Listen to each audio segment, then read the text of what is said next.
ఐటీలో ఎంట్రీ కావాలా? Training software engineer గా అజా కోడింగ్ ట్యూటర్ లో 2 వీక్స్ ట్రయల్ పీరియడ్ లో వెంటనే చేరండి.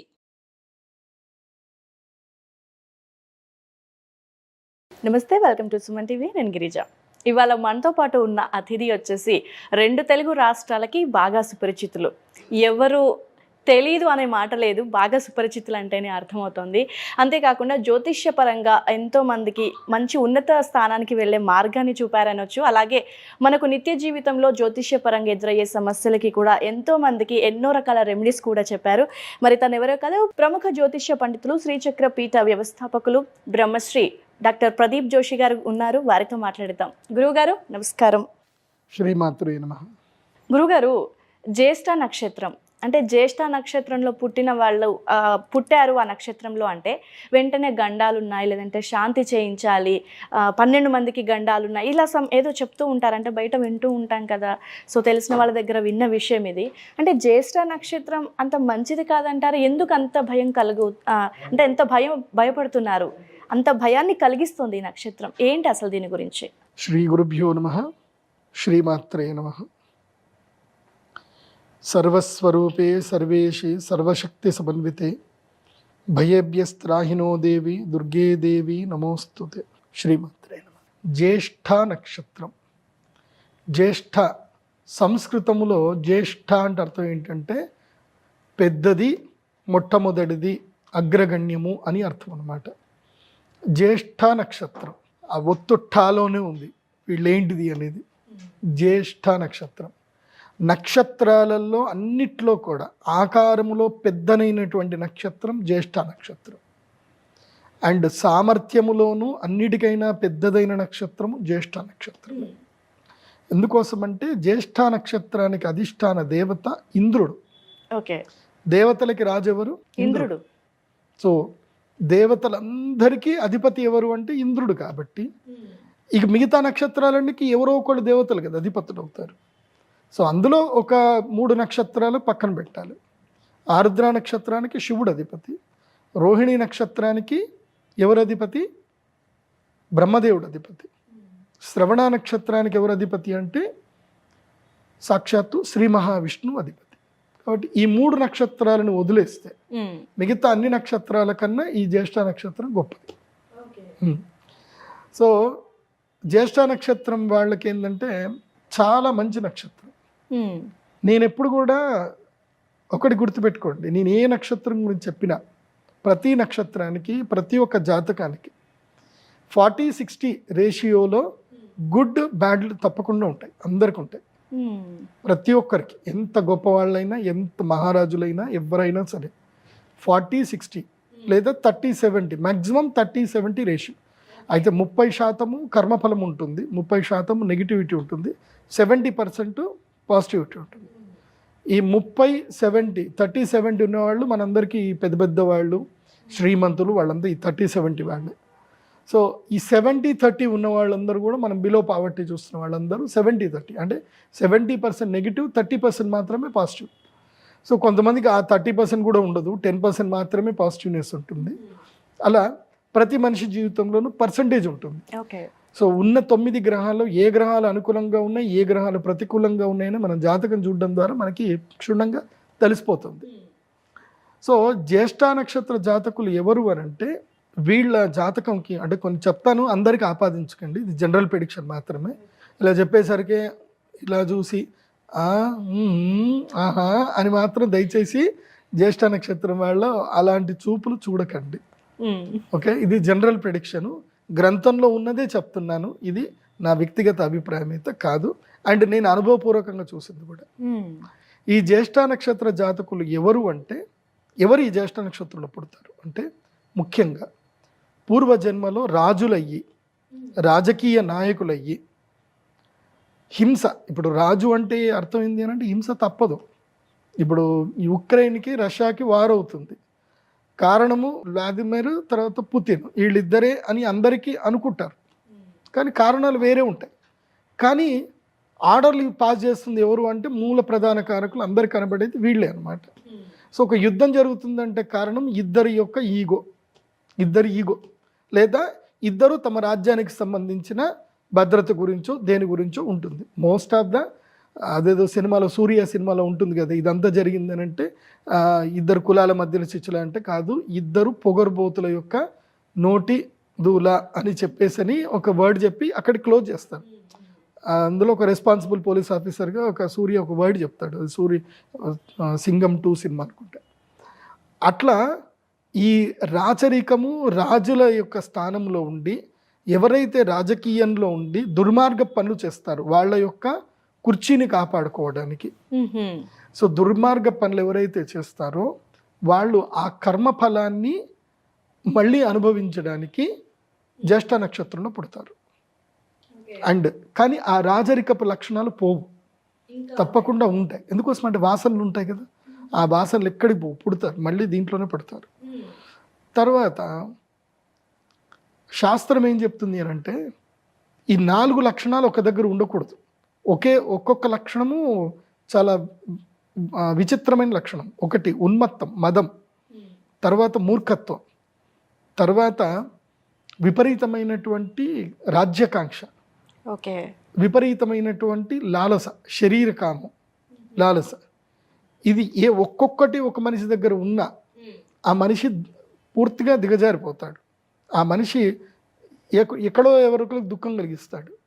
ఈ 4 ఒక దగ్గర ఉంటే ఎట్లా ఉంటుంది అంటే దానికి జ్యేష్ఠ నక్షత్రం వాళ్ళకి ఎగ్జాంపుల్ చెప్పొచ్చు. అంటే వాళ్ళకి ఈ 4 లక్షణాలు ఖచ్చితంగా ఉంటాయంటారా? ఖచ్చితంగా కాదు, ఉంటాయి, కొంతమందికి ఉంటాయి, వాళ్ళ పూర్వజన్మ దీన్ని బట్టి ఉంటుంది. ముఖ్యంగా లౌల్యం, లాలస ఎక్కువగా ఉంటుంది, కోరికలు చాలా ఉంటాయి వీళ్ళకి. శరీరం యొక్క తాపము, శరీరం యొక్క కోరికలు ఎక్కువగా ఉంటాయి వీళ్ళకి. సో మోస్ట్ ఆఫ్ ద ఎవరు పెడదారి పట్టరు, కాకపోతే కొంతమంది వాళ్ళకి అవకాశాలు బట్టి వాళ్ళు పెడదారి పడతారు. కానీ నేనైతే ఏం చెప్తాను అంటే అది పెడదారి అని అయితే నేను చెప్పాను. ఎందుకోసం అంటే నేను చూస్తాను కదా, వాళ్ళ లక్షణం అది నక్షత్ర లక్షణం, అది పెడదారి అనడానికి లేదు. అంతే, వాళ్ళు దాంతో పుడతారు కాబట్టి పూర్వజన్మలో వాళ్ళు ఎవరితో ఒకళ్ళని ప్రేమించి ఉంటారు, వాళ్ళు మళ్ళీ ఈ జన్మలో పుడతారు, మళ్ళీ వాళ్ళని వీళ్ళు కాంక్షిస్తారు, కలుస్తారు, రాసి పెట్టింది కాబట్టి కానిచ్చేస్తారు. అంతే, అది జరుగుతుంది.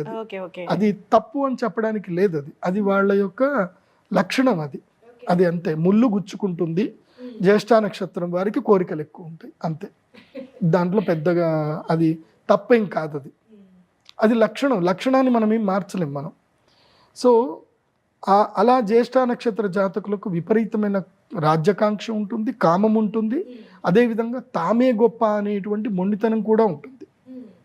దీనితో పాటు ఏంటంటే వీళ్ళు చేసే పనుల వల్ల జ్యేష్ఠ నక్షత్ర వాళ్ళకి శత్రువులు లేకుండా ఉండరు, తప్పకుండా వాళ్ళకి శత్రువులు ఉంటారు. అజాత శత్రువులు మాత్రం జ్యేష్ఠ నక్షత్రం వారు కారు. ఓకే, వీళ్ళకి ఎవరో ఒకళ్ళు శత్రువులు తప్పకుండా ఉంటారు. ఎందుకోసం అంటే వీళ్ళకి కొంచెం కోపం ఎక్కువ ఉంటుంది. ఎందుకోసం అంటే మనిషికి గర్వం, అహంకారం ఉంది అని అంటే ఎక్కడో ఒక చోటు శత్రువులు పుడతారు, ఇంట్లోనే పుడతారు. మనకు అహంకారం ఎక్కువ ఉంది, మనం ఇంట్లో సంపాదిస్తున్నాం, మన దగ్గర డబ్బు ఎక్కువ ఉంది, ఊరికే కూర్చున్న చోటుని రిమోట్ తెచ్చియు, నీళ్లు తెచ్చియు, న్యూస్ పేపర్ తెచ్చియు అని అడిగితే ఎంత పెళ్ళమైనా సరే ఒకరోజు చీపురు కట్ట తిప్పుతుంది. సో కామన్గానే ఉంటుంది. అంటే ఆ మనిషికి బద్ధకం ఎక్కువ ఉంటుంది, అలాంటి లక్షణాలు ఉంటాయి. కానీ వీళ్ళలో పాజిటివ్నెస్ కూడా ఉంది. వీళ్ళలో ఎక్కడైతే కాంక్ష ఎక్కువ ఉంటుందో అక్కడ సంకల్ప బలం కూడా ఎక్కువగా ఉంటుంది, అంతే కదా. ఇప్పుడు మనకు కోరిక ఉంటేనే కదా మన సంకల్పం ఆ పని చెయ్యాలనేది. ఇప్పుడు ఉదాహరణకి సింపుల్ మీరే, లేదంటే మా సుమన్ టీవీలో ఉండే యాంకర్స్ అందరూ, మీరందరూ ఎందుకు పేషెన్స్గా కూర్చుంటారు? అందరు చెప్పేది మీకు కొన్నిసార్లు అబ్బాయి ఏం చెప్తున్నారా అని లోపల అనిపిస్తుంది, కానీ యు నెవర్ ఎక్స్ప్రెస్. కూర్చుంటారు, ఎందుకోసం అంటే మీకు ఉద్యోగ ధర్మం కాబట్టి మీరు కూర్చుంటారు. నచ్చకపోయినా కొన్ని వినాల్సి వస్తుంది, కొన్ని మన జీవితంలో నచ్చకపోయినా కొన్ని పనులు చేయాల్సి వస్తుంది. ఎందుకు చేస్తామంటే మన యొక్క నీడీ కాబట్టి.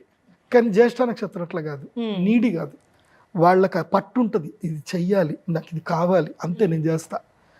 బట్ దేన్ని లెక్క చేయరు, గట్టిగా వెళ్ళిపోతారు అంతే. ఇంకోటి ఏంటంటే ఈ కాలు మీద నా కాలు మీద నేను కాలు వేసుకున్నా అనే ఒక కేటగిరీ ఉంటుంది కదా, అందులో జ్యేష్ఠ నక్షత్రం వాళ్ళు పక్కా ఉంటారు. ఓకే, దాంట్లో స్త్రీలు అయితే ఎక్కువగా ఉంటారు. మీరు జ్యేష్ఠ నక్షత్రం యొక్క స్త్రీని వివాహం చేసుకుంటున్నారు అంటే ఫస్ట్ మీరు మెంటల్గా ఫిక్స్ అవ్వాల్సింది ఏంటంటే రోజు ఆవిడని పొగడాలి అని మీరు ఫిక్స్ అవ్వాలి. ఏదైనా సరే ఆమెను పొగడాలి. మీకు కావాలంటే ఆవిడ ఏమన్నా చేస్తుంది, జ్యేష్ఠ నక్షత్రం వాళ్ళు నీకేమైనా చేస్తారు, కానీ మీరేం చేయాలంటే పొగడాలి. నువ్వే గొప్ప, నువ్వే, నీకన్నా మించిన వాళ్ళు ఎవరు లేరు అని అంటే నీకేం కావాలి? నీ ప్రాణం కావాలి, ఇచ్చేస్తా తీసుకో, ఇచ్చేస్తారు అట్లా. ఓకే, నీకు ఆస్తి కావాలి, సంతకం పెడితే తీసుకో, పొగడాలి అంతే. జ్యేష్ఠ నక్షత్రం వాళ్ళని ఎంత పొగిడితే, అంటే పొగడం అంటే ఇంకా భయంకరంగా పొగడాలి. పొగడ్తలకి లొంగిపోతారా లేదంటే పడిపోతారు? లొంగిపోతారు, ఓకే, అయిపోతారు. పడిపోవడం వేరు, లొంగిపోవడం వేరు. వీళ్ళు కంప్లీట్ గా సరెండర్ అయిపోతారు. ఓకే, ఇక వీళ్ళకి మోమాటం బాగా ఎక్కువ ఉంటుంది. పొగిడిన వాళ్ళు ఏమన్నారు ఇంకా.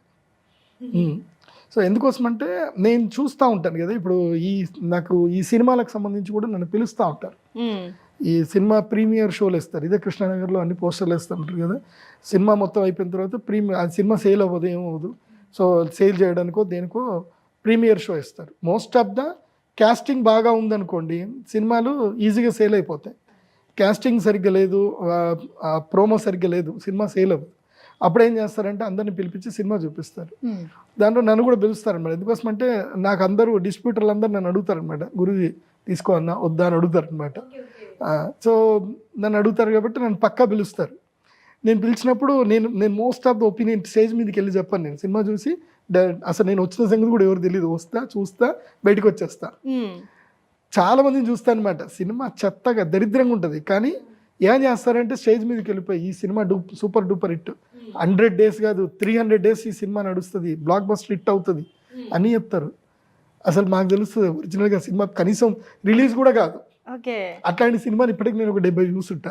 అంటే గురుగారు, సినిమాని చూస్తే ఇది నడుస్తుంది నడవదు అనేది ఏ విధంగా తెలుస్తుంది అసలు? అది విచక్షణలేండి. ఓకే, ఓకే, అది బాగా సినిమాలు చూస్తే తెలుస్తుందిలేండి. 100 సినిమాలు చూసినోడికి ఈ సినిమా హిట్ అవుతుంది పట్ అవుతుంది ఈజీగా చెప్పొచ్చులేండి. సరే, అంటే నేను అనేది ఏంటంటే ఈ పొగడ్తలు ఎక్కువగా ఉంటాయి అన్నమాట. కాబట్టి జ్యేష్ఠ నక్షత్రం వాళ్ళకి ఏంటంటే వీళ్ళు జన్మతః రాజయోగ జాతకులు. ఏంటి? రాజయోగ జాతకులు. నాకు తెలిసి జ్యేష్ఠ నక్షత్రం వాళ్ళకి 40% పాజిటివ్నెస్ గ్యారంటీ ఉంటుంది. 40% పాజిటివ్నెస్ గ్యారంటీ, దాని డౌట్ లేదు. అంటే వీళ్ళు బిలో పావర్టీలో పుట్టరు. వీళ్ళు పుట్టిన తర్వాత ఆటోమేటిక్గా డబ్బులు వస్తాయి. వీళ్ళు మహాబుద్ధిమంతులు, మహా తెలివైనటువంటి వాళ్ళు. సో ఈ నక్షత్ర జాతకులు ఎందుకు ఈ నక్షత్రంలో పుట్టినగానే వీళ్ళకి పరిహారం ఎందుకు చేయించాలి అని అంటే, ఎస్, ఈ నక్షత్రంలో పూర్వ జన్మలో చేసిన పాపకర్మల వల్ల వీళ్ళు ఈ జన్మలో పుట్టగానే వీళ్ళకి పరిష్కారాలు చేస్తే ఆ కర్మఫలం వీళ్ళకి అంటదు అని ఋషిప్రోక్తంగా నక్షత్ర నాడిలో చెప్పారు. కాబట్టి వీళ్ళు పుట్టగానే ఏం చేయాలంటే వీళ్ళకి పరిహారం చేయాలి. 12 మందికి దోషం వస్తుంది. వీళ్ళు పుట్టగానే 12 మందికి దోషం ఉంటుంది. 12 మంది అంటే ఎవరు గురువు గారు? ప్రతి ఒక్క మనిషి పుట్టగానే 12 రిలేషన్స్ తోటి పుడతాడు. ఓకే, ఒకటి తండ్రి, తల్లి, మేనమామ, మేనత్త, తాత, 2 తాతలు, అమ్మమ్మ, నానమ్మ, తర్వాత తమ్ముడు, చెల్లెలు, ఆ తర్వాత ఇంకా చెప్పాలంటే చిన్నమ్మ, చిన్న అన్న. ఓకే, ఇలా ఈ వ్యక్తి జాతకులకు 12 మందికి దోషంతో పుడతారు. ఆ 12 మంది దోషంతో పుడతారు కాబట్టి పుట్టగానే జ్యేష్ఠ నక్షత్ర జాతకుల్ని నేరుగా వాళ్ళ ముఖం చూడకూడదు. ఈ 12 మంది ముఖ్యంగా అమ్మా నాన్న, మేనమామ, మేనత్త చూడకూడదు. వీళ్ళు పుట్టగానే, వీళ్ళు పుట్టిన తర్వాత 11వ రోజుకి వీళ్ళకి ఏవైతే ఉంటుందో ఇవన్నీ చేయాలి. ఏవి? పురుడు చేయడము, వాళ్ళ యొక్క ఆచారరీత్యా, వాళ్ళ యొక్క కులాచారరీత్యా ఏవైతే ఉంటుందో 11 రోజుల పురుడు ఏదైతే ఉందో అది కంప్లీట్ చేసిన తర్వాత 11 నుంచి అంటే 12వ రోజు మొదలు 30 రోజుల మధ్య లోపల, ఒక మాసములో లేదా మాసత్రయం 3 నెలల లోపల తప్పకుండా పరిహారం చేయించాలి. పరిహారం చేసి ఒక నూనెలో, మూకుడులో నూనె వేసి ఆ నూనెలో ఈ పిల్లవాడి ముఖం చూసి ఈ పిల్లవాడికి సంబంధించిన పూర్వజన్మ పురాకృత కర్మఫలాలు, దోషములన్నీ కూడా పోవును గాక అని చెప్పి ఈ 12 మంది చెప్పాలి. ఓకే, చెప్పి దోష పరిహారం చేయాలి. ఒకవేళ ఈ 12 మందిలో ఎవరు కొంతమంది పుట్టలేరు, కొంతమంది లేరు, కానీ ఉన్నోళ్ళు అయితే పక్క చెప్పాలి. చెప్పి ఆ తర్వాత వీళ్ళ ముఖం చూడాలి. ముఖం చూసి తర్వాత ఈ జ్యేష్ఠ నక్షత్ర జాతకుల్ని బ్రాహ్మణులకు ఇవ్వాలి. ఇచ్చేసి ఈ పిల్లవాడిని మీరు విద్యాభ్యాసము అంతా కూడా మీరే నేర్పించండి, ఈ పిల్లవాడిని బాగా తీర్చిదిద్దండి, మీకు ఇస్తున్నాం ఈ పిల్లవాడిని అని చెప్పేసి అని ఇచ్చేసి, తర్వాత తల్లి అంటుందన్నమాట, అయ్యో చంటి బిడ్డడు, వాడికి పాలు ఇవ్వాలి, వాడిని వదిలేయకూడదు, కాబట్టి నేను బ్రాహ్మణులకి గోవులు ఇస్తాము, సో అతన్ని మనం తీసేసుకుందాం, నా కొడుకుని గోవుల నుంచి తీసుకుందాము అని చెప్పి గోవుల్ని బ్రాహ్మణుడికి ఇచ్చేసి మళ్ళీ ఆ కొడుకుని తిరిగి తీసుకోవాలి. తీసుకొని ఏం చెప్పాలి అయ్యగారికి, అయ్యగారు ఈ పిల్లగాడిని మీకు ఇచ్చాను, కాకపోతే ఈ పిల్లగాడు మా ఇంట్లోనే పెరుగుతాడు, కాకపోతే మీరు ఎప్పుడు పిలిచినా సరే దైవ సేవ చేయడానికి మీ దగ్గరికి వస్తాడు అని చెప్పి దైవ సేవకి ఆ పిల్లవాడిని అంకితం చేసినట్టుగా చెప్పి తీసుకోవాలి. మళ్ళీ తీసుకొని పిల్లాన్ని పెంచుకోవడం చేయడం చేయాలి. అందుకే జ్యేష్ఠ నక్షత్రంలో పుట్టినటువంటి వాళ్ళకి ఏంటంటే అదృష్ట యోగం దీని ద్వారా వస్తుంది. ఎందుకోసం అంటే బ్రాహ్మణుడు వేద మంత్రాలు చదువుతాడు కదా, ఎప్పుడూ అనుష్ఠానం చేసుకుంటాడు కాబట్టి బ్రాహ్మణుడికి శక్తి పెరుగుతుంది, కాబట్టి ఇతడు బ్రాహ్మణుల పిల్లాడి కిందకి వెళ్ళిపోతాడు. సో అప్పుడే శిశుదానం చేసినట్టుగా ఉంటుంది. తీసుకోవడం వల్ల ఏంటంటే ఇతనికి వచ్చినటువంటి పాపకర్మ పంకిల మీద కూడా ఈ వంశానికి రాదు. అలా రాకుండా గోదానం, పుట్టినప్పుడే గోదానము, భూదానము, హిరణ్యదానము, తిలదానము, ఇలా కొన్ని దానాలు ఉంటాయి. ఇవి దానములు చేయడం వలన జ్యేష్ఠ నక్షత్రానికి పరిష్కారం దొరికి అప్పుడు ఇంద్రయోగ సిద్ధి కలుగుతుంది. జ్యేష్ఠ నక్షత్ర జాతకులకు జన్మతః ఇంద్రయోగం కలుగుతుంది. ఐంద్రయోగం అంటారు. ఐంద్రయోగం అంటే ఏంటి, ఇంద్రుడు ఎట్లాగైతే తన పదవిలో కూర్చుంటాడు దర్జాగా, అట్లాగే జ్యేష్ఠ నక్షత్ర జాతకులకు కూడా ఇంద్ర పదవి వస్తుంది. సో మోస్ట్ ఆఫ్ ద రాజకీయ నాయకులు, ఐఏఎస్లు, ఐపీఎస్లు, గొప్ప గొప్ప బిజినెస్ మ్యాన్స్ అందరు కూడా ఈ జ్యేష్ఠ నక్షత్రంలో ఉంటారు. కానీ జిద్దుగాళ్ళు, భయంకరమైన జిద్దుగాళ్ళు. నాకు జ్యేష్ఠ నక్షత్రం వాళ్ళు నా దగ్గర రాగానే నేను జాతకం చూసి, నీ జాతకం నేను చెప్తాను, నేను చెప్పినట్టు మీరు వింటాను అంటే చెప్తా, లేదంటే మీ ఫీజు మీరు తీసుకొని వెళ్ళిపోండి. ఓకే, వాళ్ళు వినరు అస్సలు. సబ్కా సున్నా అప్నా కర్నా అంటారు, అందరు చెప్పేది వింటారు, సర్లే టైగర్ అట్లే చెప్తారులే అని అంటారు, వెళ్ళిపోతారు. సో నేను అదే చెప్తాను, నీ జ్యేష్ఠ నక్షత్రంలో పుట్టావు కదా, నేను గతం చెప్తా, ఫస్ట్ గతం చెప్తా జాతకం చెప్పేటప్పుడు, ఇది నువ్వు, ఇది నీ లక్షణం కరెక్టేనా అంటే ఎస్ గురుజీ, ఆల్రెడీ ఈ వీడియో చూసే వస్తారు వచ్చిన వాళ్ళు కూడా, ఈ క్యారెక్టర్స్ అన్ని మీకు ఉంటే, సో అప్పుడు నేను చెప్తాను జ్యేష్ఠ నక్షత్రం ఇది కాబట్టి సరే నేను చెప్పిన కరెక్ట్ కదా. భవిష్యత్తు కూడా చెప్తాను, భవిష్యత్తులో కొన్ని నష్టాలు వస్తాయి, కానీ అవి నష్టాలు రాకుండా నీ యొక్క ఆలోచన విధానాన్ని, నీ యొక్క లైఫ్ స్టైల్ని మార్చాలి, అది నేను చెప్తాను. పరిహారాలు కూడా చెప్తాను, అవి చేసుకుంటాను అంటే జాతకం చెప్తా, లేకపోతే ఇక్కడ నుంచి లేచి వెళ్ళిపోవడం. కొన్ని నక్షత్ర జాతకులకైతే అంతే చెప్తాను, ఇంకా ఫీజు వాపస్ ఇచ్చేస్తాను, నేను తీసుకోను కూడా. ఎందుకోసం అంటే మూలా నక్షత్రము, జ్యేష్ఠ నక్షత్రము, ఆరుద్ర నక్షత్రము, భరణి నక్షత్రం వీళ్ళు కొంచెం వినరు, మిగతా వాళ్ళు ఆల్మోస్ట్ వింటారు, వీళ్ళు వినరు. ఓకే గురుగారు, అయితే ఈ జ్యేష్ఠ నక్షత్రం వాళ్ళ పరిహారం అన్నారు కదా, ఎవరు చేస్తారు, ఎవరితో చేయిస్తే మంచిది? సో ఇది మీరు అన్నట్టుగా ఇందాక ఒక 11 రోజుల పరిహారం చేయించాలి అన్నారు, సో ఎక్కడ చేస్తారు గురువుగారు? పుట్టిన 11 రోజుల తర్వాత ఇక నీకు ఎన్ని సంవత్సరాలు వచ్చినా చేసుకోకపోతే తప్పకుండా ఇప్పుడు నీకు 40 ఏళ్ళున్నా చేసుకోవాల్సిందే. ఓకే, నీకు రాజయోగం రావట్లే, గురువు గారు ఇవన్నీ చెప్తున్నారు, అన్ని లక్షణాలు ఉన్నాయి కానీ డబ్బులు మాత్రం రావట్లేదు, ఎటువైనా అనుకుంటే మాత్రం ఎస్ నువ్వు ఈ కర్మ ఫలానికి సంబంధించిన పరిష్కారం చేసుకోలేదు ఇంకా ఉంటదైతే, ఇంకా చేయకపోతే ఉంటుంది తప్పకుండా. ఈ 12 మంది రుణంతోటే పుడతారు వీళ్ళు, సో వీళ్ళందరూ రుణాలు తీర్చుకోవాలి. మోస్ట్ ఆఫ్ ద నేను చూస్తాను కదా, కుటుంబంలో అందరి గురించి కష్టపడే వాళ్ళు వీళ్ళే ఉంటారు. జ్యేష్ఠ నక్షత్రం కష్టపడతారు, వాళ్ళకి ఇస్తారు, వీళ్ళకి ఇస్తారు, ఎవ్వరు కూడా వీళ్ళని కేర్ చేయరు, అందరికి పెడతారు పాపం, కానీ ఎవ్వరు వీళ్ళని కేర్ చేయరు. అలాంటి వాళ్ళు ఉంటారు దీంట్లో, మోస్ట్లీ అన్ని నక్షత్రాలు ఉంటారు, దీంట్లో కొంచెం ఎక్కువ ఉంటారు. సో వీళ్ళకి ఏంటంటే జ్యేష్ఠ నక్షత్రం రోజుని మా శ్రీచక్ర పీఠంలో వీళ్ళకి పరిహార పూజలు చేస్తారు. కాకపోతే ఆశ్లేషాబలి లాంటి పూజలకి ఏంటంటే ఒక్కళ్ళు వస్తే సరిపోతుంది. ఈ జ్యేష్ఠ నక్షత్ర పూజలకి ఏంటంటే ఈ 12 మంది రావాలి, బంచ్ రావాలి, కార్ వేసుకొని రావాలి, లేకపోతే ఉంటే బస్ వేసుకొని రావాలి. 12 మంది కదా, మినిమం 12 సీటర్స్ పెద్ద వేసుకొని బస్ వేసుకొని మినీ వ్యాన్ వేసుకొని రావాలి, లేదంటే ట్రైన్ బుక్ చేసుకొని రావాలి. సరే గురుగారు, మరి ఆ 11 రోజులు బాబు గాని పాప గాని ఇంకా మొహం చూడకూడదు అంటారా మరి పరిహారం అయ్యేదాకా?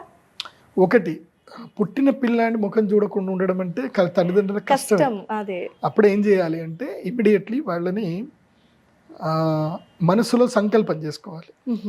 సంకల్పం చేసుకొని ఏంటంటే నా పిల్లవాడికి తప్పకుండా నేను పరిష్కారం చేస్తాను, ఈ పూజ చేస్తాను భగవంతా అని చెప్పి పసుపు బట్ట ఉంటుంది కదా, పసుపులో ఒక కాటన్ వస్త్రాన్ని పసుపులో తడిపి అందులోపల స్వస్తిక్ రాసి దాన్ని అడ్డంగా పెట్టుకొని పిల్లవాడి యొక్క ముఖాన్ని మొదలు అద్దంలో చూడాలి. అద్దంలో చూసిన తర్వాత నెక్స్ట్ పిల్లాడిని చూసుకొని తర్వాత ఇంకెట్లా పరిగా చూసుకుంటారు కదా, చూసుకోవాలంతే. అట్లా ఎవరైనా పసుపు బట్టను అడ్డంగా పెట్టుకొని మొదలు చూడాలి. చూసింది ఇప్పుడు మేము పరిష్కారం చేసేటప్పుడు కూడా ఇటువైపు పసుపు బట్ట అడ్డం పెడతాము, వాడు నూనెలో ముఖం చూస్తాడు, అటువైపు నుంచి వాళ్ళు నూనెలో ముఖం చూస్తారు, తర్వాత పసుపు తెర తీసిన తర్వాత అప్పుడు ముఖాన్ని చూస్తారు. చూసి 1000 ఏళ్ళు బతుకున్నా అని చెప్పి వాళ్ళు ఆశీర్వాదం చేస్తారు, వెళ్ళిపోతారు. అంటే గురుగారు కొన్ని నక్షత్రాల వాళ్ళు అంటే మేనమామ గండంలో పుట్టారు, సో నూనెలోనే చూడాలి అని అంటూ ఉంటారు కదా, అది అంటే ఇక్కడ అక్కడనేమో ఒక్కరే ఉంటుంది ఎఫెక్ట్, ఇక్కడ ఇంతమంది కదా, మరి ఈ అబ్బాయికి పుట్టిన వాళ్ళకి ఈ పరిహారం కనుక చేయకపోతే వీళ్ళకి అంటే ఏదన్నా ఎఫెక్ట్ పడుతుందంటారా? అంటే ప్రాణగండం లాంటివి అందరికి పడతావని కాదు, పడుతుంది పడుతుంది నేను చూస్తాం కదా. ఇప్పుడు మొన్నొకళ్ళు మా దగ్గరికి జాతకం చెప్పించుకోవడానికి వచ్చారు. ఆ పిల్లాడు నష్టజాతకుడు. పిల్లాడు పుట్టాడు, వాళ్ళ పేరు నేను చెప్పను కానీ నా దగ్గర మొత్తం రిపోర్ట్స్ ఉంటాయి. మా ఆఫీస్కి వచ్చినప్పుడు మీకు చూపిస్తాను, ఇన్ని ఫైల్స్ ఉంటాయి మొత్తం నా దగ్గర. ప్రతి ఒక్కళ్ళ జాతకం ఫైల్ నా దగ్గర ఉంటుంది. సో మొత్తం డేటా ఉంటుంది, దాదాపు 3000 జాతకాల ఫైల్స్ ఉంటాయి నా దగ్గర. సో వాడు పుట్టాడు, పుట్టగానే ఒక శాంతి లేసింది, మేనమామ లేసాడు. తర్వాత 6 నెలలకి మళ్ళీ చిన్నాన్న లేసాడు, 3 సంవత్సరాలు అయిపోయింది, తండ్రి చనిపోయాడు. ఇట్లా ఒక్కొక్కళ్ళు పోతానే ఉన్నారు. అప్పుడు వాళ్ళు వస్తే నేను చెప్పాను, మీ పిల్లవాడిని పూర్తిగా గురుకులానికి దానం చేయాలి, దానం చేసిన తర్వాత మీ పిల్లాడిని తీసుకోండి, వీడిని ఇట్లాగే పెట్టుకుంటే మీ వంశం ఏదైతే వీడి కర్మఫలం ఏదైతుందో మీ వంశంలో ఒక్కొక్కళ్ళని తీసుకెళ్తుంది, కాబట్టి వీడిని దానం చేయాలని చెప్పాను. వామ్మో, అంటే మంచి ఉంది కానీ దాంతోపాటు ఎఫెక్ట్ కూడా బాగానే ఉంది గురుగారు దీనికి. ఇప్పుడు దానికి మరణం ఒకటి ఉంటుంది, మరణం కూడా కొన్ని ఉంటాయి, ధనిష్టా పంచకాలని కొన్ని ఉంటాయి. ఇప్పుడు మొన్న ఒక కేసు వచ్చింది, వాళ్ళ అత్తగారు చనిపోయారు. అత్తగారు చనిపోయిన కొన్ని రోజులకు కరెక్ట్గా 3 నెలలకి మామగారు చనిపోయారు. ఫస్ట్ మామగారు చనిపోయారు, తర్వాత కొన్ని రోజులకి అత్తగారు చనిపోయారు. అత్తగారు చనిపోయారని కొన్ని రోజులు కరెక్ట్గా 3 నెలలకి ఏమైందో తెలియదు, హస్బెండ్ ట్రైన్ కింద పడిపోయి ఆయన చెప్పాడు. వాంటెడ్లీ ట్రైన్ దగ్గర పోయి కూర్చొని చెప్పాడు. ఆవిడ నాకు మెసేజ్ పెట్టింది, నాకు ఈమెయిల్ పెట్టింది, పేరు చెప్పకూడదు కానీ. సో ఇది ఎందుకు జరిగింది అని అంటే, ఒకటి ఇంట్లో జననమైనా మరణమైనా తప్పకుండా జ్యోతిష్ శాస్త్ర పండితుల దగ్గరికి వెళ్ళి చూపించుకోవాలి. జననం మరణం 2 చూపించుకోవాలి. జననముతో ఎందుకోసమంటే ఒకటి గుర్తుపెట్టుకోండి, మనం ఉగాది రాశిఫలాలు మేము చెప్తాం, రాశిఫలాలు చెప్పేటప్పుడు పుట్టే వాళ్ళు ఎంతమంది గిట్టే వాళ్ళు ఎంతమంది అని ఉంటుంది, లెక్క వస్తుంది అంటే. ఇప్పుడు ఇన్ని సర్పాలు పుడితే ఇన్ని సర్పాలు చనిపోతాయి, ఇంతమంది పుడితే ఇంతమంది చనిపోతారు, స్త్రీలు ఇంతమంది పుడతారు, స్త్రీలు ఇంతమంది చనిపోతారు, లెక్క ఉంటుంది. పుట్టుక గిట్టుక నేచర్ ఎప్పుడు బ్యాలెన్స్ చేస్తూ ఉంటుంది. ఒక వంశంలో ఒకళ్ళు వచ్చారు, కొంతమంది పోయే అవకాశాలు ఉంటాయి. ఇది ఒక్క జాతకాన్ని కాదు, ఒక్క నక్షత్రం అని కాదు, అది జాతకాన్ని బట్టి తెలుస్తుంది. ముఖ్యంగా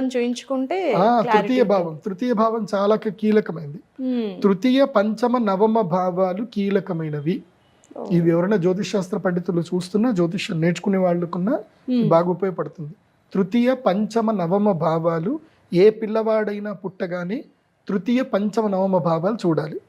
తృతీయ పంచమ నవమ భావాల్లో పాపగ్రహాలు, క్రూరగ్రహాలు, క్రూర దృష్టితో ఉన్న నీచ స్థానములో ఉన్న తృతీయ స్థానములు గనక పాపగ్రహాలు, క్రూరగ్రహాలు గనక ఉంటే, ముఖ్యంగా రాహుకేతువులు గనక ఉంటే గనక తప్పకుండా సోదర నష్టం జరుగుతుంది. మేనమామ, మేనత్త, సోదరుడు, అన్న లేదా తమ్ముడు, లేదంటే వచ్చేటువంటి నెక్స్ట్ గర్భం ఏదైనా నష్టం జరిగే అవకాశం. పంచమ స్థానములో గనక రాహువు లేదా కేతువు, వక్ర శని, వక్ర కుజుడు గనక ఉన్నట్లయితే తప్పకుండా, లేదంటే నీచ సూర్యుడు, అంటే అది కేవలం కార్తీక మాసమే అవుతుంది. సో తులారాశిలో నీచ సూర్యుడు పంచమంలో ఉంటే తండ్రి చనిపోతాడు. అదే 9వ స్థానంలో గనక ఉంటే తాత లేదా తండ్రి కూడా చనిపోయే అవకాశం ఉంటుంది. క్రూర గ్రహాలు, క్రూర దృష్టి, నీచ స్థానం అయ్యి ఉంటే కనుక వాటికి ఇంకా గ్యారంటీగా ఎఫెక్ట్ ఉంటుంది. ఓకే, అంటే గురువుగారు ఒక చిన్న డౌట్, మనకు ఉన్నది 12 రాశులు, నక్షత్రాలు 27. సో 4 పాదాల్లాగా మీరు అన్నట్టుగా 108. సో ఎన్ని కోట్ల మంది జనాభా ఉన్నా వీటిల్లోనే ఉంటారు ఖచ్చితంగా. అంతే. సో అందరికీ అంటే ఈ నక్షత్రంలో ఉన్న ప్రతి ఒక్కరికి ఇలా జరుగుతుందంటారా, లేదంటే కొంతమందికే జరుగుతుందంటారా? నక్షత్ర జాతకము అనేది జనరల్ ప్రెడిక్షన్. ఓకే. నక్షత్ర జాతకం జనరల్, జాతకం అనేది నీ యూనిక్నెస్. ఓకే. ఇప్పుడు ఉదాహరణకి మీరు టీచర్, మీ స్కూల్లో మీరు ఒక స్కూల్లో పనిచేస్తున్నారు, మిమ్మల్ని టీచర్ అనే అంటారు కదా అందరు కూడా.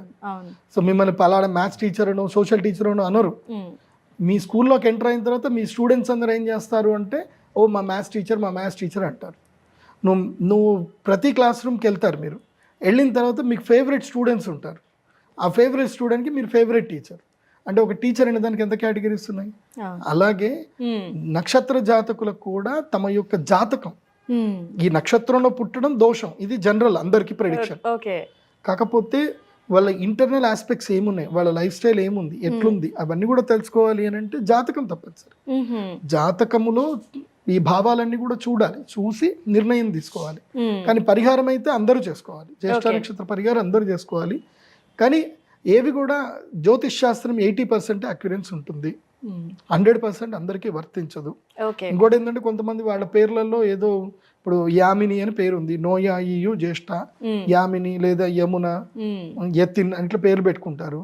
యా అక్షరం ఉన్నంత మాత్రాన వాళ్ళు జ్యేష్ఠ నక్షత్ర జాతకులు అయిపోరు. వాళ్ళ జాతకం ఏముందో చెక్ చేస్తే పుట్టినప్పుడు ఏ నక్షత్రంలో పుట్టారు దాని మీద జ్యేష్ఠ నక్షత్రం ఉంటుంది. అందుకే నా వెబ్సైట్ లో మేము స్పెసిఫిక్ గా హోరోస్కోప్ పీడిఎఫ్స్ మేము ఇచ్చాము. ఇప్పుడు మీరు date of birth time place enter చేసుకుంటే మీకు హోరోస్కోప్ పీడిఎఫ్ వస్తుంది. మీ జన్మ నక్షత్రం ఏంది, మీకు ఏ నక్షత్రంలో కలిసి వస్తుంది, ఏ నక్షత్రం కలిసి రాదు, మీ ఏ వారం మంచిది, ఏ వారం మంచిది కాదు. సో మీ యొక్క పూర్తి లైఫ్ లో మీకు ఏ సంవత్సరాలు మీకు కలిసి వస్తాయి, ఏ సంవత్సరాలు మీకు గండం ఉంటుంది, అన్ని డీటెయిల్స్ మొత్తం 500 పేజీలకు పైగా ఉంటుంది. ఆ డీటెయిల్స్ మొత్తం మీకు ఒక 2000 రూపాయలు పే చేస్తే మీకు ఈమెయిల్కి వచ్చేస్తుంది. చక్కగా ఇంట్లో మొబైల్ కూర్చొని చదువుకోవచ్చు. అది జ్యేష్ఠ అంటే ఏదో మనం రెగ్యులర్గా చూసే నక్షత్రాల్లో ఒకటి అనుకున్నాం, కానీ నిజంగా ఇంత ఎఫెక్ట్ అనేది అసలు తెలుసో లేదో తెలియదు. కానీ కంపల్సరీ చూసే వ్యూవర్స్ అయితే నక్షత్రం ఉన్న వాళ్ళు నిజంగా మీరు చెప్పిన పరిహారం చేసుకుంటే కానీ వాళ్ళ ఇంట్లో జరిగే మరణాలు అవ్వనివ్వండి, ఇలాంటి దోషాలు కానీ ఇంకా అది కంటిన్యూ అయ్యే అవకాశాలు ఎక్కువగా ఉంటాయని అనిపిస్తుంది గురుగారు. సో మళ్ళీ అదే చెప్తున్నా, ఇట్స్ నాట్ ఎమోషనల్ బ్లాక్మెయిల్. మళ్ళీ అది కూడా చెప్పారు. నేను అదే చెప్తున్నా, మీకు అలా జరుగుతుంటే మీరు పరిహారం చేసుకుంటే మంచిది. ఒకవేళ చేసుకోలేకపోతారు, మీ దగ్గర డబ్బులు లేవు, పరిహారాలు చేసుకోలేకపోతారు, తప్పకుండా లింగాష్టకము, తర్వాత ఏకబిల్వం శివార్పణం, త్రిదళం త్రిగుణాకారం బిల్వాష్టకం చదవండి, లింగాష్టకం చదవండి. త్రంబకం యజామహే సుగంధిం పుష్టివర్ధనం ఉర్వారకం ఏ బంధనాన్ మృత్యోర్ముక్షయ్యమామృతాత్. ఈ శ్లోకాన్ని ప్రతిరోజు జపం చేసుకోండి. ఎందుకోసం అంటే మీరు అందరూ వచ్చి పరిహార పూజలు చేయాలనేది నా ఇంటెన్షన్ అయితే కాదు. ఎందుకోసం అంటే మిమ్మల్ని ఏదో భయపెడుతున్నారు, కొంతమంది మమ్మల్ని భయపెడుతున్నారు అంటారు. ఇది శాస్త్రం, శాస్త్రంలో ఉన్నది ఉన్నట్టుగా చెప్పడం నా బాధ్యత. నేను చెప్పినవన్నీ కూడా అక్యురేట్గా ప్రెడిక్షన్స్ మీకు ఉన్నాయనుకోండి, you are into this cup of tea, మీకు ఇది మీ కప్ ఆఫ్ టీ ఇది ఉంటే రండి, తప్పకుండా చేయించుకోండి. చేయించుకోకపోయినా దైవ ధ్యానం వల్ల కూడా పరిష్కారాలు జరుగుతాయి. ఎందుకోసం అంటే మీ సంకల్ప బలం గొప్పది, అన్నిటికన్నా గొప్పది సంకల్ప బలం. గురువుగారు చాలా చక్కటి విశ్లేషణ జ్యేష్ఠ నక్షత్రానికి సంబంధించి చాలా చక్కగా తెలియజేశారు. చాలా మందికి ఉన్న సందేహాలని నివృత్తి చేశారు గురువుగారు. ధన్యవాదాలు. శ్రీమాత. సో చూశారు కదండి, ఏవైనా పరిహారాలు చేయించుకోవాలని మీరు అనుకుంటున్నా, అలాగే గురువు గారిని నేరుగా కలవాలనుకుంటున్నా PradeepJoshi.com వెబ్సైట్ని విజిట్ చేయొచ్చు.